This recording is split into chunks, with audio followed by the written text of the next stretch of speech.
جی حضور، آگ کا عذاب جو ہے، عذاب النار، اس کے متعلق سوال ہے کہ بعض لوگوں کو ان کی زندگی میں ہی یہ عذاب مل جاتا ہے، کیا یہ جب یوم حساب ہوگا ان کو دوبارہ؟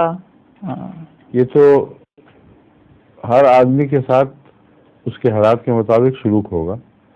بعضوں کو قرآن کریم فرماتا ہے کہ ان کو دنیا کا بھی عذاب ملے گا، آخرت کا بھی ملے گا. بعضوں کے ساتھ یہ تکرار نہیں کرتا.